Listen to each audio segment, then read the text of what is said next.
kudhawaad 20 maxaabiis ah ayaa laga qabtay deegaanka Iji ee gobolka Shabeellada Dhexe kaasoo ay gacanta ay ku dhigeen ciidamada xoogga dalka Soomaaliya kuwaasi oo baadigoobaya rag hubeysan oo maalmo ka hor ku dilay ciidamada ka tirsan xoogga dalka Soomaaliya degmada Ceel Baraf ee gobolka Shabeellada Dhexe ciidamadaasi ayaa tiradoodu ay gaaraysay 6 askari waxayna gibi ahaanba ay nafta dhaafsiiyeen raggaasi hubeysan askartaasi dowladda Soomaaliya ayaa halkaasi waxay geysay ciidamo kala duwan kuwaasi oo baaritaano sameynaya sidoo kalena baadigoobaya ragga dilkaasi ka dambeeyay dagaal kooban ayaa la sheegay inuu xalatoolo uu ka dhacay degmada Ceel Baraf ee gobolka Shabeellada Dhexe halkaasi uu ku dhaxmaray raggii hubeysnaa iyo ciidamada xoogga dalka Soomaaliya ee halkaasi u tagay baadigoobka maleeshiyaadka hubeysan ee askarta dilay saddex ka mid ah ayay wararku sheegayaan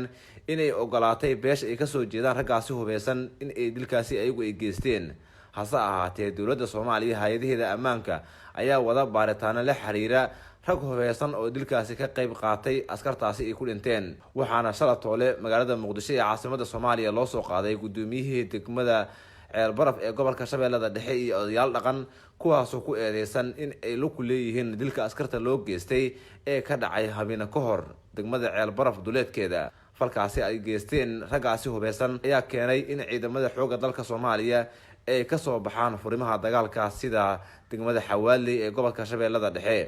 ciidamadaasi ayaana waxay u jabeen magaalada Beledweyne ee gobolka Hiiraan halkaas oo ay gaareen waxayna sheegeen in ay geysanayaan maleeshiyaadka hubeysan wax ka baxsan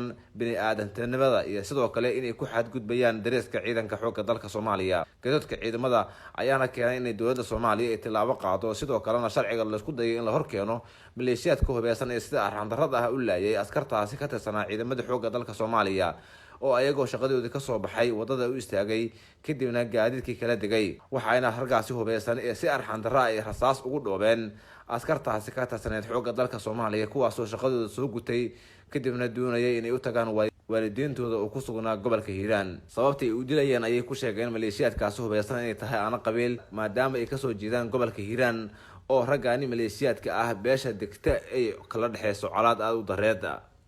hase ahaatee iminka waxay u muuqataa inay dowladda Soomaaliya isku howleyso in maxkamadaha dalka la soo istaajiyo maleeshiyaadka sida arxan darrada ah u dilay askarta ka tirsan ciidamada xoogga dalka Soomaaliya oo u dhaartay difaaca dalka muu baahan tahay tigidh ama fiiso si aad ugu safarto wadamada aad jeceshahay Xalana Travel Agency ayaa ku diyaarisay si ay kuugu fududeyso safarkaaga tigidhada diyaaradaha oo qiimo macquul ah adeegyo gaar ah oo ku diyaarinaya safar raaxo leh ha ahaato shaqo dalxiis xaj iyo umro intaba waxaan khibrad gaar u leenahay inaan ku soo saabno fiisooyinka wadamada soo socdo Masar 10 ilaa iyo 15 maalin Hindiya 10 ilaa iyo 15 maalin Kenya 3 ilaa iyo 4 maalin Uganda 5 maalin waxaan ku ballan qaadaynaa adeeg hufan qiimo ku raali geliya maxmil qancintaadan ka shaqeynaa 24 saac ku xidhno dunida dalbo tigidhkaaga ama fiisadaada maanta oo bilow safarkaaga riyada wixii faahfaahin intaasi dheer kala xiriir WhatsApp numberka shaashada kaaga muuqda